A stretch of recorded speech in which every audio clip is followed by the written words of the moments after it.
In this video, I'll show you guys how I built the successor of a prototype high-speed tractor with swept wings for FPV. Full throttle.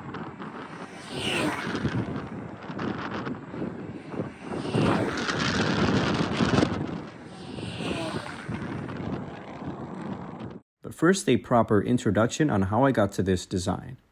As you guys might noted by my home-built FPV plane since I started, I'd like to be in close relation with real aircraft by realistic configuration, aspects, and pragmatism. Or in simple words, being the FPV scale version of real aviation configurations, like the MQ-9 Reaper, which is a VTOL pusher by basic designation. Or these two, which share the configuration as well, being a twin-boom pusher, or this flying wing design with an extended fuselage pod, which shares its familiarities with the Boeing in situ Sky Eagle, and so on. And going back to this platform right here, you could assume that this design might be an exception from real-world aviation, but this particular configuration has actually existed on warbirds. Take a look at the Bell L-39 Airacobra, which was an experimental variant of the P-39 Airacobra. It was specifically designed for aerodynamic research on swept wings at its time. Or this P-51R Mustang, known as Miss Ashley II, which was one of the many modified warbirds that flew at the former Reno Air Races, fitted with a 37-liter Rolls-Royce Griffon V12, landing gear from a Piper Aerostar, and here it is, swept wings of a Learjet. And with that last example as the main source of inspiration for this design, I came up with the second version for high-speed FPV, which is the blue Comet, and in this video I mainly show you how I built the wings, fuselage, and tail, but not much on the electronics because I want to follow up with a complete redesign to squeeze the most potential out of essentially a 1.4 meter foam board FPV plane with my current electronics. But that'll be addressed at the end of the video. Enough talk, and for now, sit back, relax, and enjoy this narrated fragment of the build process.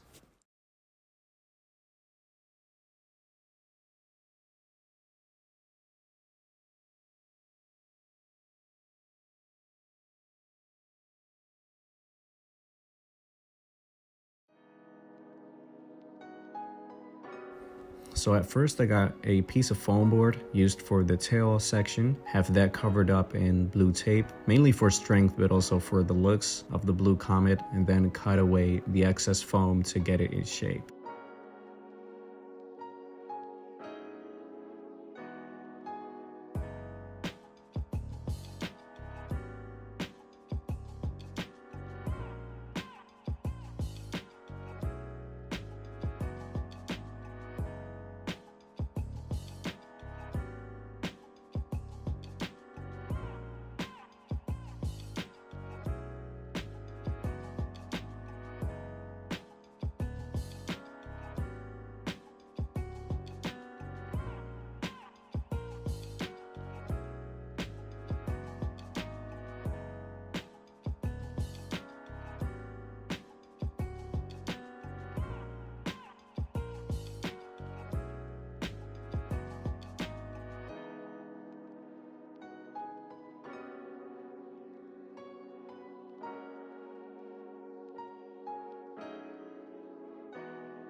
And to continue with the fuselage, I got two pieces, one with 65 centimeters in length and one of 25 centimeters in length, to get a total of 90 centimeters in total length.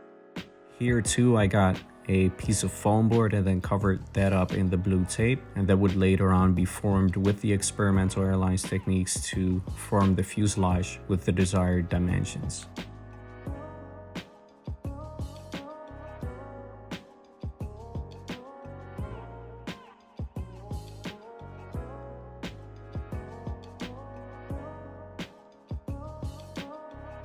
And in this section, I use my own technique by kind of like fatiguing the halfway cut foam board in between to make the folds easier, because with unremoved paper from the foam board, it's quite tough to fold that over into 90 degrees. So I just used a ruler to kind of like widen the cut. Then here's the process of gluing the internal strips down until it's a solid fuselage box.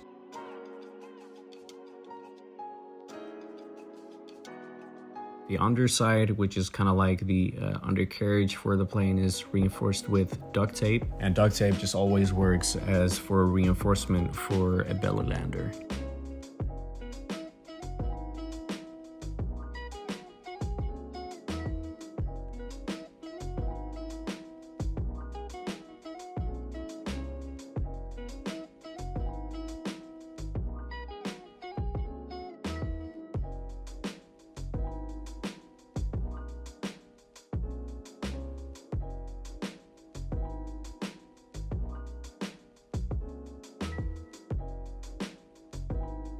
So after I got the two fuselage pieces together, I went ahead and cut away some surface area from the top part of the fuselages to get access to the inside of both fuselages, and then kind of like join them together internally and then clean the edges up as well.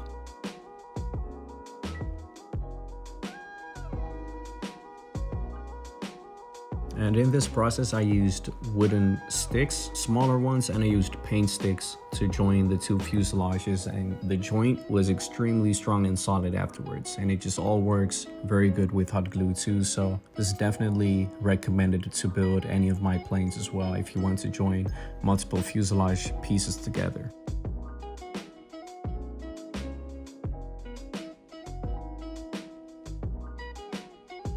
Then I went ahead and went to the very front part of the fuselage and cut away some surface area from there too to get ready and internalize the entire motor and motor mount with it.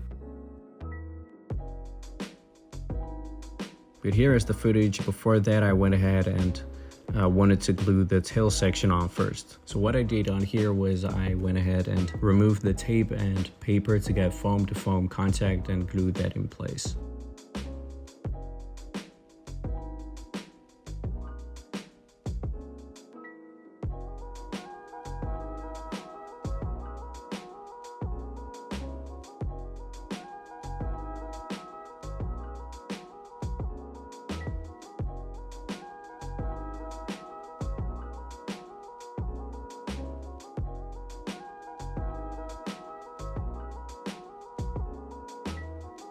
And with the same techniques, I went ahead and glued the entire motor mount in there. And because this is a very high thrust motor, relied on plastic cards to be glued between the motor mount and the sidewalls of the fuselage. And this is a good way to prevent the motor mount from getting loose over time. Plastic cards keep it in solid and rigid condition at all times.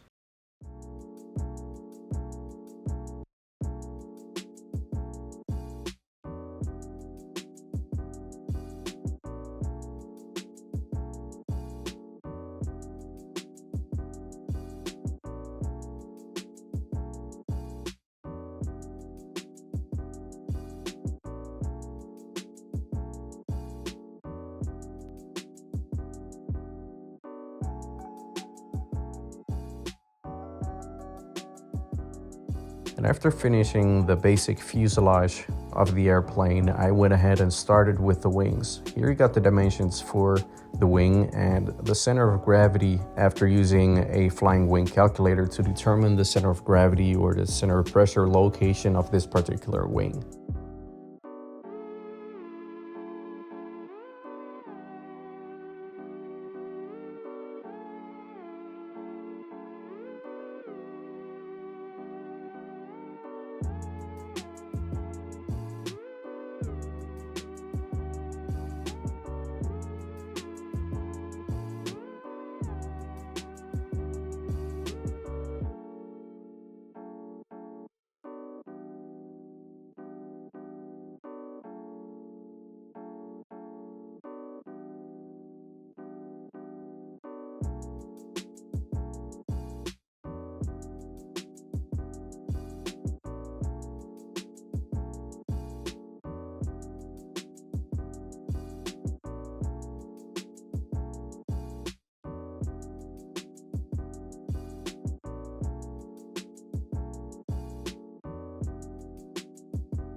And with the 12 to 14 millimeters carbon fiber tubes, I went for a symmetrical airfoil. And this turned out to be kind of like a prototype wing. So you could see me experimenting a lot to eventually get the shape or the desired structure of the wing. But it ended up as I wanted and extremely strong. But if you guys could go a step further and use fiberglassing techniques or use wooden ribs or carbon ribs, I would definitely use that over this particular construction method of building a symmetrical wing, because you guys' wings would end up thinner and would probably perform better than this foam board constructed wing. It is just that this is probably the most build-friendly method of constructing an extremely strong swept wing for high speeds using foam board.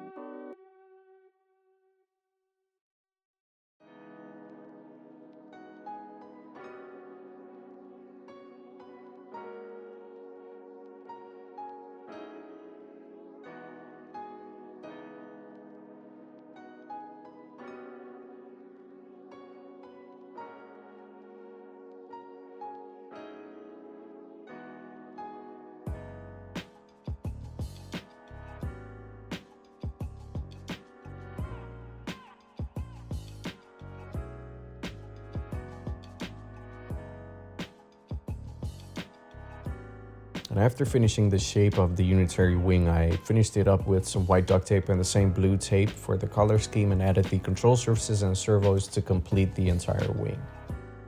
And after the main constructions were finished, it was time to configure the flight controller and work on the internal wirings from equipment at different locations to the flight controller.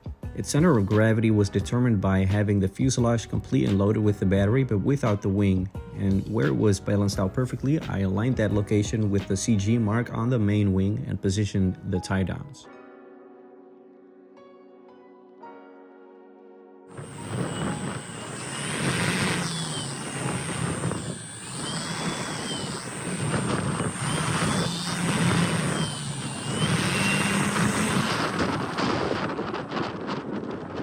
There we go. Oh, it's working.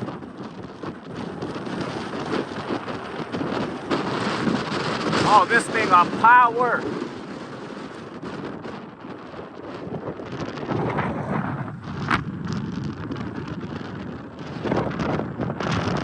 Oh my days. This just 1/3 of throttle. It's lifting up like that.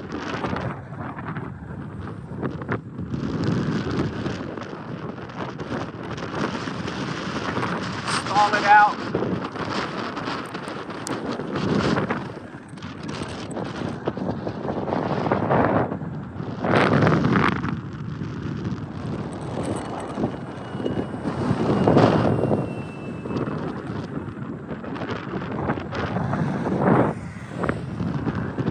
It was about 50% throttle.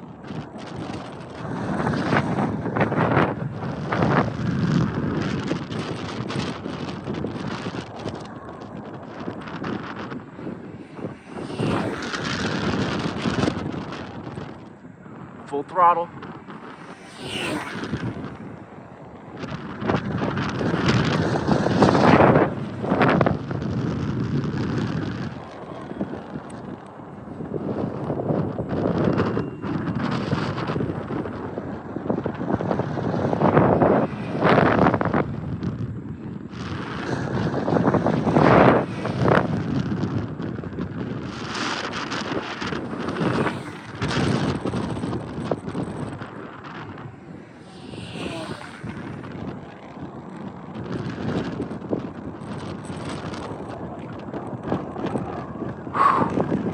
Landing this thing is going to be scary.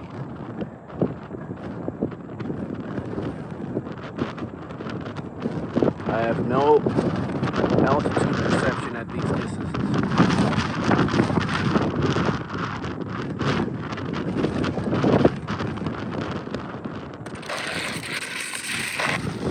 Hey, I'm accepting that.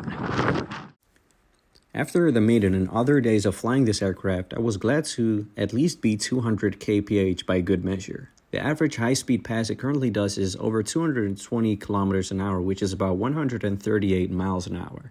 Its stability is great and stabilizes good in medium high-speed flight by the flight controller. However, my gut tells me that this platform could be way quicker and hit my desired speed of 150 miles an hour, which is about 252 kilometers an hour. By evaluation of the prototype tapered swept wing, I've determined to redesign the main wing, which will now be straight and not swept anymore, and reduce its wingspan and total chord too. This is to lessen the wing's aerodynamic chord and effectively lessen its total wing area too, which lowers drag by relatively good measure. And this will then mean that I have to redesign an entire fuselage to be compatible with the new wing. And with the opportunity to then redesign the fuselage as well, that will be shortened by slight measures and tail dimensions might stay the same except for the elevator, because I'll then redesign the tail section as well. The 12x14 gas prop will then be replaced by a 16x16 prop and will be downsized to a 14x16, and therefore a 120 amp ESC will replace the 80 amp ESC. And as it sounds like, this will all take time, as I essentially have to completely rebuild the fuselage, wing, tail section, and reinstall all the electronics and wired it all up again. And so the decision to completely rebuild the plane was a pain because it actually flies great and could be kept as a 220 kilometer FPV plane. But sometimes it's easy to readjust your FPV plane to reach the goal by a swap in electronics, and sometimes it wouldn't be that easy and would need a complete revision all the way from the drawing board without any compromise to surpass the desired goal by great measures. So I hope you guys gained some new insights as I did building this plane to further improve foam board building techniques to realize an experimental airline style 1.4 meter FPV plane that exceeds 250 kilometers an hour at low level flight. Thank you guys so much for watching. Please comment down below if you have any comments. Like the video to support the channel as well, and I'll see you guys in the next video.